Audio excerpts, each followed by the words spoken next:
الحمد لله نحمده ونستعينه ونستغفره ونعوذ بالله من شرور أنفسنا ومن سيئات أعمالنا من يهده الله فلا مضل له ومن يضلله فلا هادي له وأشهد أن لا إله إلا الله وحده لا شريك له وأشهد أن سيدنا ومولانا محمدا عبده ورسوله صلى الله تعالى عليه وعلى آله وأصحابه وسلم أما بعد فأعوذ بالله من الشيطان الرجيم بسم الله الرحمن الرحيم إنا أعطيناك الكوثر فصل لربك وانحر إن شانئك هو الأبتر سبحان ربك رب العزة عما يصفون وسلام على المرسلين والحمد لله رب العالمين. اوڑغلی کئی یو کا سوتودری گئی. محترم حاضرین مجلس، مسلمان بھائیوں، آپ سب کو معلوم ہے کہ آج صبح سندھ میں ہماری تنظیم جماعت اشاعت توحید و سنت قرآن و سنت کی خدمت میں مصروف ہے. جماعت کا امیر حکیم مولانا شمس اللہ صاحب اور ناظم اعلیٰ مولانا زاہد صدیقی صاحب اور دیگر ساتھی موقع بموقع ہمیں دعوت دیتے ہیں. ہمارے جلسوں کا اور پروگراموں کا مقصد عام مسلمان بھائیوں کو قرآن کریم کی طرف دعوت دینا، اللہ تعالی کی توحید اور پیغمبر پاک صلی اللہ علیہ وسلم کی سنت بیان کرنا. ہمارے معاشرے میں مختلف قسم کے لوگ رہ رہے ہیں، تو اس معاشرے میں جو بدعات جو رسومات داخل ہو چکے ہیں اس کی نشاندہی اور اس کی تردید کرنا یہ ہماری ذمہ داری ہے. دنیا میں کبھی دھوپ اور کبھی چھاؤں،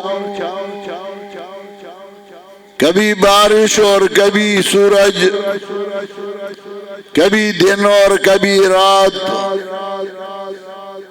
یہ ساری چیزیں ہمیں ایک دعوت دیتے ہیں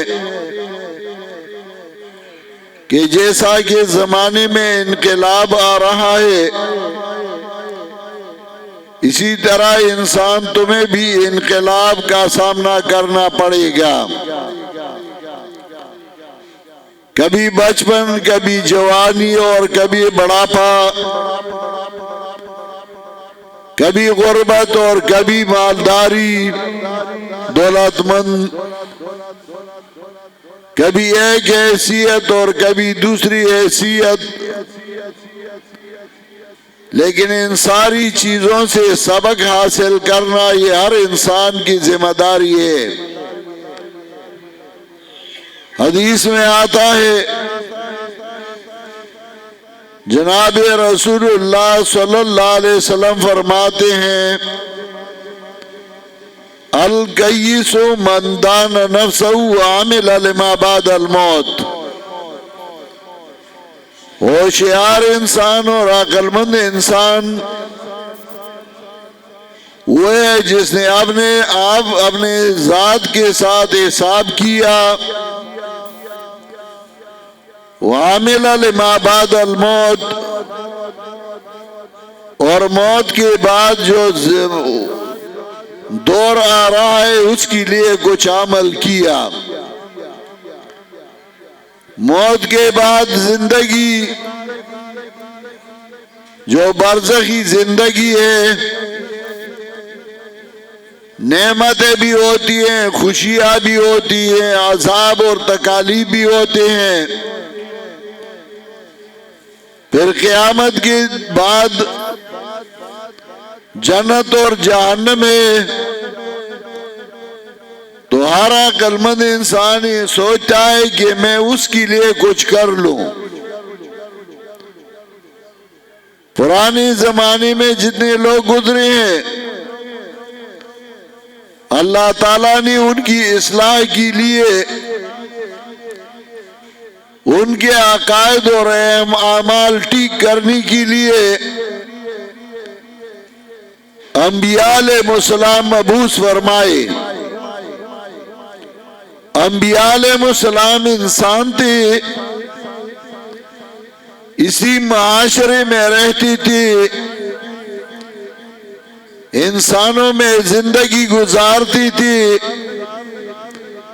فرق یہ تھا کہ انبیاء علیہ السلام معصوم تھے، پاک تھے، کبھی ان سے گناہ سرزد نہیں ہوا۔ عقائد کا مسئلہ بھی ہے، الانبیاء معصومون عن الصغائر والکبائر قبل النبوت وبعدها۔ انبیاء علیہ السلام چھوٹے گناہوں سے اور بڑے گناہوں سے بالکل پاک صاف تھے، بعثت سے پہلی بھی اور بعثت کے بعد بھی۔ تو انبیاء علیہ السلام کو اللہ تعالیٰ ایک ماڈل بنا کر لوگوں کی اصلاح کے لیے مبعوث فرماتے تھے۔ آخری پیغمبر جناب محمد بن عبداللہ رسول اللہ صلی اللہ علیہ وسلم کو اللہ نے اسی معاشرے میں پیدا کیا۔ انسان تھے، ان کا والد انسان تھا، ان کی والدہ انسان تھی، اس جسے پیدا بچے کا تاسو خبری کوئی بیا رستو کینا زی بارو زی خبری کوئی وقتی نے آڑا میں بیان کو متاسو ٹرٹر جوڑ کری جی وارنی علوی سڑی جی ما شبان خونے ہے یہ انا زدور ازگارم چراغلم دیتا افتا مولا آڑا میں ما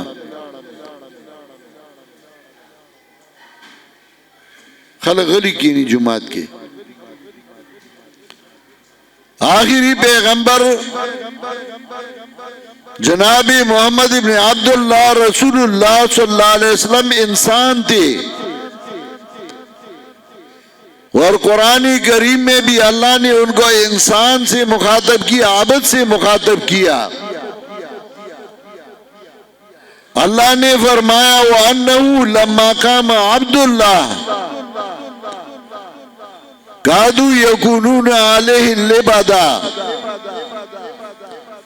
اللہ نے اس کو عبد کہا، انسان کہا۔ معراج میں جب رسول اللہ صلی اللہ علیہ وسلم کو لے گئے تو اللہ نے فرمایا سبحان الذی اسری بعبدہ لیلا من المسجد الحرام الى المسجد الاقصی۔ ادھر بھی رسول اللہ صلی اللہ علیہ وسلم کو عبد سے تعبیر کیا۔ سورہ بقرہ میں اللہ نے فرمایا وَإِن كُنتُمْ فِي رَيْبٍ مِّمَّا نَزَّلْنَا عَلَىٰ عَبْدِنَا، اگر تمہیں شک ہو اس کتاب میں جو میں نے اپنے بندی پہ نازل کیا، تو پیغمبر پاک عبد تھی، انسان تھی۔ کچھ لوگ کہتے ہیں پیغمبر نور ہے کہ بشر ہے، وہ بشر تھی، بشر سے پیدا ہوئی، اس سے بشر پیدا ہوئی، اس کے خالہ، اس کے ماموں، اس کے چچے سارے بشر تھے۔ تو رسول اللہ صلی اللہ علیہ وسلم کو اللہ نے بشر اور عبد انسان بھیجا تاکہ لوگ ان کے کردار، ان کی زندگی، ان کی معاشرتی زندگی، ان کی غمی اور شادی کو دیکھ لے اور اس سے عبرت حاصل کرے۔ رسول اللہ صلی اللہ علیہ وسلم سے پہلے ملک عرب کا یہ حال تھا کہ وہ ایک دوسرے کے دشمن تھے، اپنے اولاد کے دشمن تھے، اپنے ہمسایوں کے دشمن تھے۔ رسول اللہ صلی اللہ علیہ وسلم سے پہلے جب کوئی لڑکی پیدا ہو جاتی تھی تو اس کے لیے قبر کھود کر اپنے والد زندہ درگور کرتی تھی۔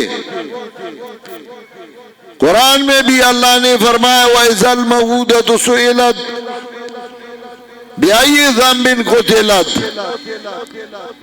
جب اس لڑکی سے پوچھا جائے گا جس کو دفنایا تھا، زندہ دفنایا تھا، بِأَيِّ ذَنبٍ قُتِلَتْ، تمہارا جرم کیا تھا کہ تمہیں قتل کیا گیا تھا۔ ایک دوسرے کے دشمن تھے، ایک دوسرے کے راستے سے نہیں گزر سکتی تھی۔ رسول اللہ صلی اللہ علیہ وسلم کا خادم تھا حضرت زید رضی اللہ تعالی عنہ، اپنے والدہ کے ساتھ جا رہا تھا تو لوگوں نے ان کو پکڑ کر غلام بنا دیا۔ ان کے والد، ان کے چچے پورے عرب میں، حجاز میں گھومتی تھی، اپنے بیٹے کے بارے میں پوچھتی تھی کہ ہمارا بیٹا کہاں ہوگا۔ ان کو پتہ نہ تھا، اور جس کا بیٹا گم ہو جائے تو اس کو پھر پتہ لگتا ہے کہ بیٹی کی تکلیف کتنی ہوتی ہے۔ اور کہتی تھی بکیت علی زید ولم ادر ما فعل، بکیت علی زید ولم ادر ما فعل، میں زید کے پیچھے روتا ہوں کہ وہ کہا ہوگا، اس کے ساتھ کیا ماجرا ہوگا۔ بکیت علی زید ولم ادر ما فعل احی فیرجی متی دونہ الاجل، میں زید کے پیچھے روتا ہوں کہ وہ کہیں مر گیا ہے یا زندہ ہے۔ بکیت علی زید ولم ادر ما فعل احی فیرجی متی دونہ الاجل، فواللہ ما ادری وانی لسائل اغالق بودی سال ام غالق الجبل، خدا کی قسم میں تمہارے بارے میں پوچھتا رہوں گا لوگوں سے وہ کہیں پہاڑی میں ہے یا کہیں ہموار زمین میں ہوگا. سَأَعْمَلُ نَسْلُ فِي الْأَرْضِ جَاهِدًا. اور میں دنیا میں گھوم پھروں گا، اپنے بیٹے کے بارے میں پوچھتا رہوں گا. لمبا قصیدہ ہے. یہ کہتا تھا رسول اللہ صلی اللہ علیہ وسلم کے پاس آیا، کسی نے اس کو بتایا کہ تمہارا بیٹا وہ رسول اللہ صلی اللہ علیہ وسلم کا خادم ہے، اس کا غلام ہے، کیونکہ اس کو حضرت خدیجہ رضی اللہ تعالیٰ عنہ نے خریدا تھا اور پھر جناب رسول اللہ صلی اللہ علیہ وسلم کو ہدیہ کیا. وہ پورا ان کے والد چچے وہ سارے آئے پیغمبر پاک کے پاس، حضرت زید سے ملے، پھر چلے گئے اور عرب کا جرگہ بنا دیا. یہ جرگے شرگے پرانے زمانے میں بھی تھے، عربی جرگے کرتے تھے. ان کا اس کے لیے ایک حجرہ تھا دار الندوہ. انہوں نے جرگہ بنایا اور پیغمبر پاک کے پاس آئے. رسول اللہ صلی اللہ علیہ وسلم کو کہنے لگی کہ تم جتنے پیسے مانگتے ہو ہم دیں گے، جو کچھ مانگتے ہو ہم دیں گے، لیکن میرا بیٹا مجھے دیجیے. رسول اللہ صلی اللہ علیہ وسلم نے فرمایا، چونکہ وہ تو معزز شخصیت تھے اور معزز لوگ جرگے کا احترام کرتے ہیں، تو رسول اللہ صلی اللہ علیہ وسلم نے فرمایا میں ایک پیسہ بھی نہیں لیتا، لیکن میرا ایک شرط ہے، وہ یہ کہ میں زید کو بلاؤں گا، اگر آپ کے ساتھ جاتا ہے تو میں ایک پیسہ بھی نہیں لیتا، اور اگر میرے ساتھ رہنا پسند کرتا ہے تو آپ زبردستی اس کو نہ لے جائیں. جرگی نے آفرین شاباش کہا، بڑی خوش ہوئی. رسول اللہ صلی اللہ علیہ وسلم نے حضرت زید کو بلایا. حضرت زید تشریف لائی تو رسول اللہ صلی اللہ علیہ وسلم نے فرمایا یہ تمہارا والد ہے؟ اسے کہا ہاں یہ چچا ہے. ہاں. حضرت نے فرمایا میں نے آج سے تمہیں آزاد کر دیا، اگر ان کے ساتھ جاتے ہو میں کچھ بھی نہیں لیتا، اور اگر میرے ساتھ رہنا پسند کرتے ہو تو یہ تمہیں زبردستی نہیں لے جائے گا. حضرت زید رضی اللہ تعالیٰ عنہ نے زمین سے تنگا اٹھایا اور فرمانے لگی حضرت یہ میرے والد ہے، یہ چچا، یہ فلائیں فلائیں، مجھے محبوب ہے، لیکن خدا کی قسم تو آپ سے اتنا علیحدگی بھی پسند نہیں کر سکتا، میں نہیں جاتا. چونکہ رسول اللہ صلی اللہ علیہ وسلم کے اخلاق، ان کے عادات، ان کے کردار ان کو بڑی پسند تھی، اور رسول اللہ صلی اللہ علیہ وسلم کی خدمت کر رہی تھی. عرب کا یہ حال تھا، اور اللہ تعالیٰ نے بھی اس کا ذکر کیا، وَاذْكُرُوا نِعْمَةَ اللَّهِ عَلَيْكُمْ إِذْ كُنْتُمْ أَعْدَاءً فَأَلَّفَ بَيْنَ قُلُوبِكُمْ فَأَصْبَحْتُمْ بِنِعْمَتِهِ إِخْوَانًا. سب سے بڑی نعمت کا تذکرہ کیا.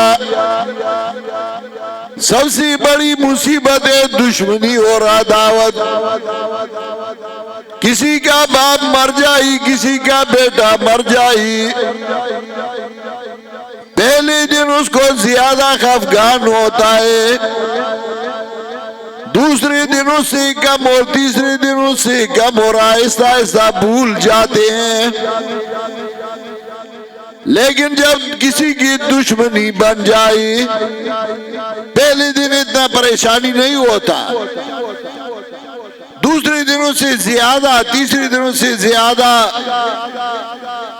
اور پھر آخرکار وہ ہر کسی سے ڈرتا ہے کہ ایسا نہ ہو کہ اجرتی قاتل ہو، میرے صرف پیسے لیے ہو۔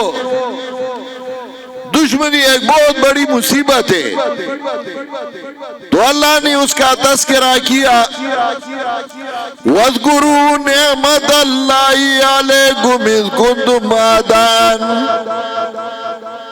یاد کرے اللہ کی نعمت تمہاری اوپر، جواب ایک دوسرے کی دشمن تھی، فَأَصْبَحْتُمْ بِنِعْمَتِهِ إِخْوَانًا،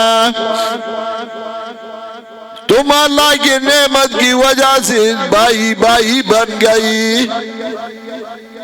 تمہاری دشمنی اور تمہاری عداوتیں اللہ کی نعمت کی وجہ سے، قرآن کی وجہ سے دشمنیاں دوستیوں میں بدل گئی۔ معاشرے کے اصلاح کے لیے قرآن کے بغیر اور کوئی کتاب نہیں ہو سکتا۔ اللہ نے قرآن اتارا، سب سے پہلے عقیدے کی اصلاح کی۔ عقیدہ کیا، کیا مشرکین عرب اللہ کو نہیں مانتی تھی اسی وجہ سے مشرک تھی؟ نہیں۔ وَلَئِنْ سَأَلْتَهُمْ مَنْ خَلَقَ السَّمَاوَاتِ وَالْأَرْضَ لَيَقُولُنَّ اللَّهُ، اگر تو ان سے پوچھے کہ آسمان اور زمین کو کس نے پیدا کیا ہے، سارے کہنے لگیں گے کہ اللہ۔ ابو جہل بھی اللہ کو مانتا تھا، عتبہ اور شیبہ اللہ کو مانتی تھی۔ اسی طرح اللہ نے فرمایا، وَلَئِنْ سَأَلْتَهُمْ مَنْ نَزَّلَ مِنَ السَّمَاءِ مَاءً، اگر تو ان سے پوچھے کہ آسمان سے بارش برسانے والا کون، یہ سارے کہیں گے کہ اللہ۔ اللہ کو آسمان اور زمین کا خالق مانتی تھی، اللہ کو بڑے بڑے کاموں کا مدبر مانتی تھی۔ صرف یہ بھی نہیں، مشرکین عرب وہ نماز بھی پڑھتے تھے، وَمَا كَانَ صَلَاتُهُمْ عِندَ الْبَيْتِ إِلَّا مُكَاءً وَتَصْدِيًّا، اللہ نے فرمایا ان کی نماز بیت اللہ میں یہ تالیاں بجانے جیسی ہے، سیٹیاں بجانی جیسی ہے۔ اس کا مطلب یہ ہے کہ وہ نماز بھی پڑھتے تھے اور بیت اللہ میں پڑھتی تھی، حج بھی کیا کرتے تھے۔ جیسا کہ مورخین نے لکھا ہے، یمن سے جب لوگ حج کے لیے آتے تھے تو دو کالے لڑکوں کو آگے کر کے دوسرے لوگ پیچھے پیچھے آ جاتے تھے۔ جو پہلے کالے لڑکے ہوتی تھی، چونکہ جس کا رنگ کالا ہو اس کا آواز صاف ہوتا ہے، تیز ہوتا ہے، تو پکار کی کہتی تھی، نانو غراباک، ہم قبیلے کے دو کوی ہیں۔ بعد کے لوگ کہتے تھے، آپ نیلے کا آنیا عبادو کالیمانیا، قبیلہ کے لوگ ننگے آ رہے ہیں، تمہارے بندے ہیں یمن سے۔ آتی تھی اور بیت اللہ کا طواف بھی کرتی تھی، طواف کے دوران وہ تلبیہ بھی پڑھتی تھی، لبیک اللہم لبیک، لبیک لا شریک لک لبیک، ان الحمد والنعمت والملک لک۔ یہ بھی پڑھتی تھی، لبیک اللہم لبیک لا شریک لک، اللہ ہم آپ کے دربار میں حاضر ہیں، اللہ ہم آپ کے دربار میں حاضر ہیں، لا شریک لک، تمہارا شریک اور تمہارا سانجا کوئی نہیں۔ یہ بھی کہتے تھے، لیکن اس کے بعد وہ ایک جملہ کہتے تھے، اللہ شریک لگا تملکو وما ملک، تمہارا کوئی سانجا اور شریک نہیں مگر وہ ہے جن کو آپ نے اختیارات دیے ہیں۔ آج کل کی مسلمان کیا کہہ رہے ہیں؟ کہتے ہیں کہ اللہ کا کوئی شریک نہیں، لا الہ الا اللہ، پھر کہتے ہیں کہ نہیں فلاں ولی فلاں چیز کی ذمہ دار ہے، فلانا پیر فلاں چیز کی ذمہ دار ہے، فلاں چیز کی ذمہ دار ہے۔ تو پھر فرق کیا ہوا میرے ربان؟ اور کچھ عوام تو چھوڑ دے، مولویوں کا یہ عقیدہ ہے، کہتے ہیں ہم قبر بھی اس لیے نہیں جاتے کہ اس کو الہ مانتے ہیں اور حاجت روا مانتے ہیں، بلکہ ہم کہتے ہیں کہ ہمارے لیے سفارش ہی ہے اللہ کے ہاں، اور ان کے درباروں میں دعا قبول ہوتی ہے۔ سورہ یونس 18واں پارہ، سورہ یونس 11واں پارہ آیت نمبر 18، قرآن کھول کے دیکھ لے اپنے گھر میں۔ سورہ یونس 11واں پارہ آیت نمبر 18 میں اللہ نے فرمایا، وَيَعْبُدُونَ مِن دُونِ اللَّهِ مَا لَا يَضُرُّهُمْ وَلَا يَنْفَعُهُمْ وَيَقُولُونَ هَؤُلَاءِ شُفَعَاؤُنَا عِندَ اللَّهِ، یہ اللہ کے بغیر ان کی عبادت کرتے ہیں جو نہ ان کو نفع پہنچا سکتے ہیں اور نہ ان کو نقصان پہنچا سکتے ہیں، پھر کیوں ان کی عبادت کرتے ہیں؟ وَيَقُولُونَ هَؤُلَاءِ شُفَعَاؤُنَا عِندَ اللَّهِ، یہ کہتے ہیں کہ ہمارے لیے اللہ کے ہاں سفارشی ہے، ہم ان کو کہتے ہیں اور یہ نیک بندے ہیں، یہ ہمارے لیے سفارشی ہے۔ آج کل بھی مسلمان اور پھر کچھ مولوی کہتے ہیں کہ قبر پہ جاؤ اور دعا کرو، دعا منظور ہوگی، حالانکہ دعا کی قبولیت کے لیے مسجد اس جگہ سے بہتر ہے۔ الفتاوی مصریہ صفحہ 57 میں لکھتے ہیں، من ظن ان الدعاء عند القبور افضل من الدعاء في المساجد فقد كفر وقد اتفق ائمة المسلمین بذلك، جس نے یہ گمان کیا، یہ خیال کیا کہ میری دعا قبر کے نزدیک مسجد سے زیادہ قبول ہوتی ہے، تو وہ کافر بن جاتا ہے، اور اس پر مسلمانوں کا اتفاق ہے۔ غلط عقیدہ تو اسے توبہ کر لو، یہ نہیں کہ تم غلط عقیدے پہ پکے رہو۔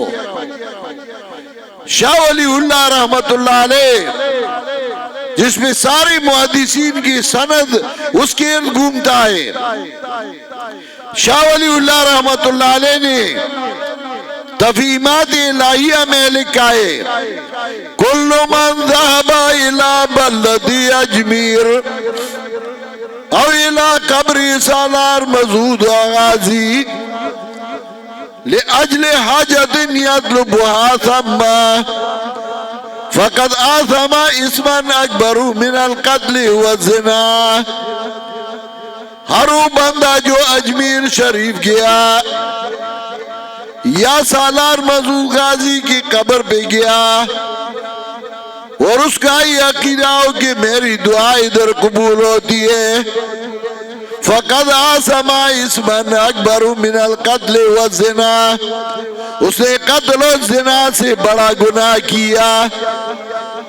اللہ کے ساتھ سانجا اور شریک نہیں، اور اگر کسی نے اللہ کی صفت میں کسی کو شریک ٹھہرایا، یہ عقیدہ شرکیہ ہے، اور شرک ایک ایسی گناہ ہے کہ اللہ نے سورہ نساء میں 2 جگہ فرمایا ان اللہ لا یغفر ان یشرک بہ ویغفر ما دون ذلک لمن یشاء، یقیناً اللہ مغفرت نہیں کرتا جس نے اللہ کے ساتھ کسی اور کو شریک ٹھہرایا۔ ہاں شرک کے علاوہ گناہ ہو اللہ معاف کر دیتا ہے جب چاہیے۔ وَمَن يُشْرِكْ بِاللَّهِ فَقَدْ ضَلَّ ضَلَالًا بَعِيدًا، جس نے شرک کیا وہ گمراہ ہو گیا، حق سے دور جا گیا۔ شرک ایک ایسی بیماری ہے، شرک اردو میں کہتا ہے شریک اور حصہ دار، پشتو میں کہتا ہے دبرہ کے خاوند۔ کوئی دکاندار کہتا ہے فلاں میرا شریک ہے، یعنی میرے ساتھ دکان میں اس کا حصہ ہے۔ اب اللہ کی صفت کسی اور میں جانے تو یہ بھی شرک ہے۔ اللہ کی صفت یہ کہ سب کو جاننے والا، سب چیزوں سے باخبر، ہر چیز سے باخبر، یہ اللہ کی صفت ہے۔ اگر تم نے یہ صفت کسی اور میں جانا کہ میرا پیر میرے حال سے باخبر ہے، ولی میرے حال سے باخبر ہے، جن یا ملائکہ میرے حال سے سب حالوں سے باخبر ہے، یہ شرک۔ اور علم غیبی اللہ کی صفت ہے۔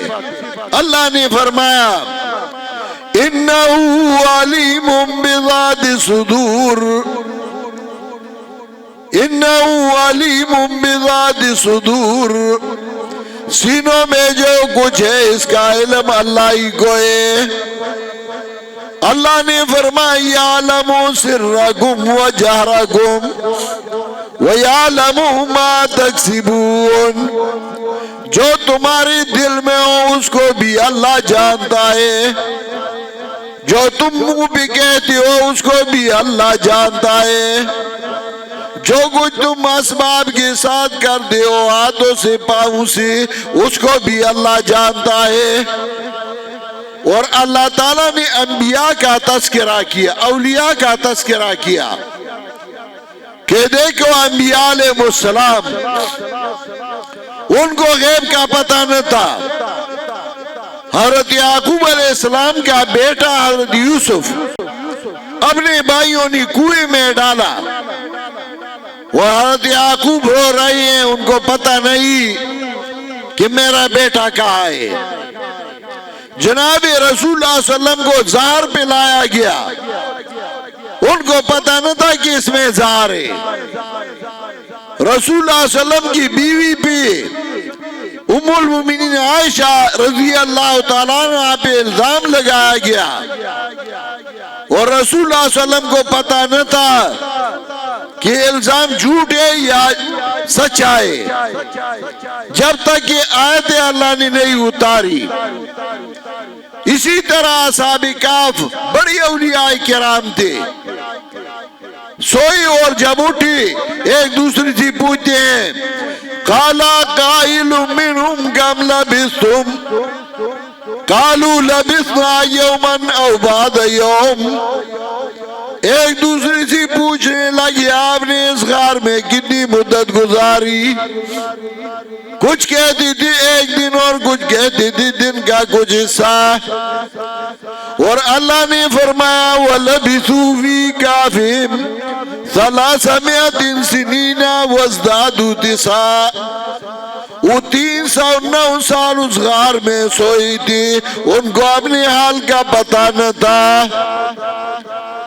دیکھیں عالم الغیب صرف اللہ ہی ہے۔ ہمارے ناسمجھ بھائی وہ کہتے ہیں ہماری پیر ہمارے حال سے باخبر ہے، اور ہم جو کچھ کرتے ہیں پیر کو پتہ ہے۔ نہیں میرے عزیز بھائیو، اللہ کے بغیر عالم الغیب کوئی نہیں۔ اور قرآن کریم میں صرف سورہ کہف میں اللہ نے 4 واقعات اس پہ ذکر کیے۔ اصحاب کہف عالم الغیب نہیں.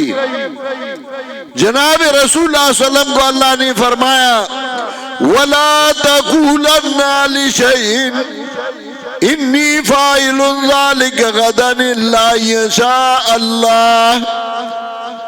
پیغمبر پاک یہ نہ کہو کہ میں یہ کل ضروری کام کروں گا. ہاں انشاءاللہ کہتے ہو تمہیں کل کا پتہ نہیں. پھر حضرت موسیٰ علیہ السلام اور حضرت خضر کا واقعہ ذکر کیا. حضرت خضر نے کشتی توڑ دی, آدمی کو مار ڈالا, دیوار کو بنا دیا, اور موسیٰ علیہ السلام کو پتہ نہ تھا یہ کیوں کیا, یہ کیوں کیا. جب تک کہ حضرت خضر نے ان کو بیان نہ کیا, اور حضرت خضر فرمانے لگی فَأَمَّا الْجِدَارُ فَكَانَ لِغُلَامَيْنِ يَتِيمَيْنِ فِي الْمَدِينَةِ وَكَانَ تَحْتَهُ كَنْزٌ لَهُمَا وَكَانَ أَبُوهُمَا صَالِحًا. دیوار جو تھا وہ یتیم بچوں کا تھا, اور اس کے نیچے ان کے لیے خزانہ پڑا تھا. دیکھیں حضرت موسیٰ کو پتہ نہ تھا جب تک کہ حضرت خضر نے اس کو بیان نہ کیا. اور حضرت خضر فرماتے وَمَا فَعَلْتُهُ عَنْ أَمْرِي, میں نے اپنی مرضی سے نہیں کیا, اللہ نے مجھے بتایا ہے. عرضی کر رہا تھا. پھر حضرت ذوالقرنین ساری دنیا کا بادشاہ تھا, اور اللہ فرماتے ہیں لا یکادون یفقہون قولا, ظاہری باتوں کو نہیں سمجھتا تھا. تو خلاصہ اللہ نے ذکر کیا لہو غیب السماوات والارض, صرف اللہ ہی کے لیے علم غیب کی, آسمانوں کی اور زمینوں کی. اللہ عالم الغیب ہے, اللہ کے بغیر کوئی عالم الغیب نہیں. ہاں ولی ہے, نیک بندہ ہے, زندہ ہے, ان کو کہہ دو میرے لیے دعا کیجئے, جائز ہے. حضرت موسیٰ علیہ السلام کو لوگوں نے کہا یا موسیٰ دولانا, موسیٰ ہمارے لیے دعا مانگو. حضرت عمر رضی اللہ تعالیٰ عنہ عمرہ پہ جاتی تھی, تو رسول اللہ صلی اللہ علیہ وسلم نے فرمایا لا تنسنا فی دعائک یا اخی, بھائی ہمیں دعاؤں میں یاد فرمایا کرو, ہمیں نہ بھولو. زندہ ان کو کہہ دو میرے لیے دعا کرو. قبر پہ جاتی ہو تو جتنی بھی قبریں آپ جایا کریں, قریب وہاں سفر نہ کریں. ان کے لیے قبر پہ جا کے ان کے لیے اللہ سے دعا مانگو کہ اللہ ان کی مغفرت کر لو. ان کے لیے دعا مانگو اور وہاں سے عبرت لے لو. یہ نہیں کہ ادھر کبھی کپڑے اوپر ملتے رہو, کبھی پتھر اس کے ملتے رہو, کبھی اس کے خاک اٹھا کے سر پہ ڈالتے رہو. یہ طریقہ زیارت کا نہیں, اور نہیں ثابت ہے. نبی علیہ السلام دن تو دن رات کو قبروں پہ گئے ہیں, لیکن ان کے لیے دعا مانگیے.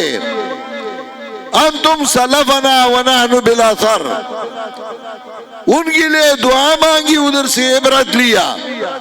آج کل مسلمان اپنی عقیدے کی اصلاح بھی نہیں کرتے. نفع اور نقصان پہنچانے والا صرف اللہ ہی, اللہ کے بغیر کوئی نفع اور نقصان کسی کو نہیں دے سکتا بغیر اسباب کے. وہ ظاہری اسباب وہ علیحدہ ہے, لیکن بغیر اسباب کے نفع اور نقصان پہنچانے والا صرف اللہ ہی ہے. اور اللہ تعالیٰ نے قرآن میں اس کا تذکرہ کیا وَإِن تَدْعُ مُثْقَلَةٌ إِلَىٰ حِمْلِهَا لا يحمل منه شيء ولو كان ذا قربا. اگر ایک بوجھ والا پکارتا ہے اپنے بھائی کو, اپنے قربت والی کو, اپنے دادا کو, اپنے باپ کو, اپنے ولی کو, لا يحمل منه شيء، اسے کوئی بوجھ نہیں اٹھا سکتا، ولو كان ذا قربا۔ اور اللہ نے فرمایا إن يمسسك الله بضر فلا كاشف له إلا هو، اگر اللہ تعالیٰ تمہیں معمولی سی تکلیف پہنچائے کوئی اس کو اٹھانے والا نہیں اللہ کے بغیر۔ ضر نکرہ لایا، معمولی سی تکلیف وہ بھی کوئی نہیں اٹھا سکتا۔ اور قرآن میں انبیاء کا تذکرہ کیا، ان پہ تکلیفیں آئی، مصیبتیں آئی تو کس دربار پہ گئی اور ادھر پکارا؟ حضرت ایوب علیہ السلام بیمار ہیں اور اللہ کو پکارتے ہیں، وَأَيُّوبَ إِذْ نَادَىٰ رَبَّهُ أَنِّي مَسَّنِيَ الضُّرُّ وَأَنْتَ أَرْحَمُ الراحمین۔ یاد کر ایوب علیہ السلام کو، جب اللہ کو پکارا، اللہ کے سامنے عاجزی کی، انی مسنی الضر، اللہ مجھے تکلیف پہنچا، وانت ارحم الراحمین۔ ایوب علیہ السلام نے کسی باپ دادے کو نہیں پکارا، کسی ولی پیر کو نہیں پکارا، حضرت آدم حضرت نوح کو نہیں پکارا، ڈائریکٹ اللہ سے مانگتا ہے۔ حضرت یونس مچھلی کے پیٹ میں اور اللہ کو پکارتا ہے، وَظَنُّونِ إِذْ ذَهَبَا مُغَاضِبًا فَظَنَّ أَن لَّن نَّقْدِرَ عَلَيْهِ فَنَادَىٰ فِي الظُّلُمَاتِ أَن لَّا إِلَٰهَ إِلَّا أَنتَ سُبْحَانَكَ إِنِّي كُنتُ مِنَ الظَّالِمِينَ۔ یاد کر حضرت یونس علیہ السلام کو، جب اللہ کو پکارتے ہیں، یا اللہ تمہارے بغیر کوئی حاجت پورا کرنے والا نہیں، تو پاک ہے حصدار سے اور شریک سے، انی کنت من الظالمین۔ ظلم بھی معنی ہے کمی، اور میں ان لوگوں سے ہوں جن کے پاس اسباب نجات کم ہے۔ اللہ نے ان کی دعا قبول فرمائی۔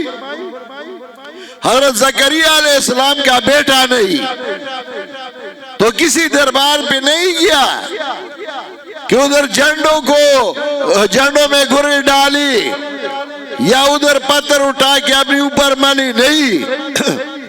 وَزَكَرِيَّا إِذْ نَادَىٰ رَبَّهُ رَبِّ لَا تَذَرْنِي فَرْدًا وَأَنْتَ خَيْرُ الْوَارِثِينَ۔ یاد کرا زکریا علیہ السلام کو، بیٹا مانگتا ہے تو صرف اللہ سے، فَاسْتَجَبْنَا لَهُ، اللہ فرماتے میں نے فوراً اس کی دعا قبول کی، 100 سال کی عمر میں اس کو بیٹا دیا۔ وہ اللہ جو حضرت ایوب کو کی بیماری کے بعد صحت دے سکتا ہے، حضرت یونس کو مچھلی کے پیٹ سے نجات دلا سکتا ہے، حضرت زکریا کو بڑھاپے میں بیٹا دے سکتا ہے، تمہیں نہیں دے سکتا؟ تمہاری بیماری ختم نہیں کر سکتا؟ لیکن مسلمانوں نے اللہ کو چھوڑا، غیروں کے در پہ گئے۔ قبروں سے تجھ کو امید ہے، خدا سے نہ امیدی، قبروں سے تجھ کو امید ہے، خدا سے نہ امیدی، مجھے بتا دو صحیح اور کافری کیا ہے، فقط نگاہ سے ہوتا ہے فیصلہ دل کا، نہ ہو نگاہ میں شوخی تو دل بری کیا ہے۔ قرآن کو دیکھو، قرآن سے عبرت لو۔ میرے عزیز بھائیوں، یہ باتیں سمجھ میں آنا چاہیے، عقیدے کی درستگی اور عقیدے کی اصلاح کرنی چاہیے، اور عقیدے کی اصلاح کے لیے اس دور میں اللہ تعالیٰ نے ایک جماعت پیدا کیا جس کا نام ہے اشاعت توحید و سنت، جو اللہ کی توحید اور سنت کی پرچار کرتے ہیں اور شرکیات اور بدعات کی تردید کرتے ہیں۔ اس کے لیے مدارس ہیں، مساجد ہیں، قرآن کی دروس ہے، اس میں ضرور شرکت کرتے رہے۔ یہ بچے ہیں ابھی قرآن کریم ناظرہ پہ پڑھتے ہیں، حفظ کرتے ہیں، پھر ترجمہ پڑھیں گے، پھر تفسیر پڑھیں گے، اور آہستہ آہستہ انشاءاللہ عالم بن جائیں گے۔ ہماری خاندان مولویوں کا خاندان نہیں، ہم اپنے علاقے کے الحمدللہ اچھے خاصے زمیندار ہیں، اپنی زمینیں، اپنے کاروبار ہیں، خود بھی میرے اپنے کاروبار ہیں، مدرسہ بھی ہے، درس بھی ہے۔ جب ہم قرآن سیکھ سکتے ہیں، سکھا سکتے ہیں، آپ نہیں سکتی؟ قرآن کو سیکھنا چاہیے، سکھانا چاہیے۔ دنیاوی کاروبار کرتے رہو، اس میں کوئی ممانعت نہیں۔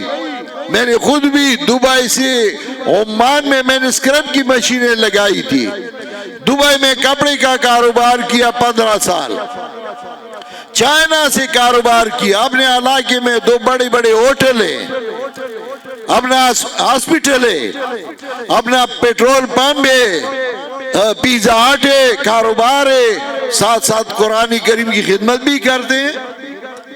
میرے عزیز بھائیو، میرے درس میں 50-55 ہزار لوگ بیک وقت شریک ہوتے ہیں، الحمدللہ ثم الحمدللہ۔ میں اسی لیے آپ کو یہ کہتا ہوں کہ مجھ جیسا مصروف بندہ قرآن کی خدمت کر سکتا ہے تو آپ لوگ نہیں کر سکتے۔ اس کے لیے کمر کس لو، ارادہ کر لو کہ ہم قرآن کریم کو سیکھیں گے اور سکھائیں گے۔ ایک ایک لفظ سیکھتے رہو، ایک دن آئے گا کہ آپ پورے قرآن کو سیکھو گے، سمجھو گے۔ اس میں پبلک لائف کے لیے بھی اصول ہے، اللہ کے ساتھ تعلق کی بھی اصول ہے، عوام کے ساتھ تعلق کی اصول ہے، بادشاہ اور رعیت کی اصول ہے، مجاہد کے لیے اصول ہے، گاؤں اور شہر کے اصلاح کے لیے اصول ہے۔ یہ ایسی کتاب ہے، علامہ اقبال اس کے بارے میں فرماتے ہیں، تو نے میدانی کی آئین تجیس، زیر گردوں سر تمکینی تجیس، آ کتاب زندہ قرآن حکیم، حکمت وہ لا یزال است و قدیم۔ تمہیں پتہ نہیں کہ تمہاری زندگی کے لیے آئین کیا چیز ہے، یہ قرآن کریم ہے۔ آئیے قرآن کو سیکھے۔ ان بچوں نے جیسے ناظرہ پہ پڑھا، حفظ کیا، انشاءاللہ ایک وقت آئے گا یہ قرآن کریم کا ترجمہ اور تفسیر بھی سیکھ لیں گے، اور پھر اپنے اپنے مسجدوں میں، اپنے گھروں میں قرآن کریم لوگوں کو سکھائیں گے۔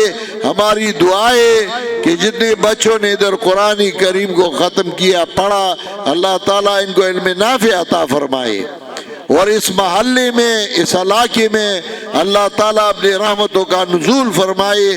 وآخر دعوانا ان الحمدللہ رب العالمین۔ دعا کیجیے، استغفار اور درود پڑھ لیں۔ استغفر اللہ ربی من کل ذنب واتوب الیہ۔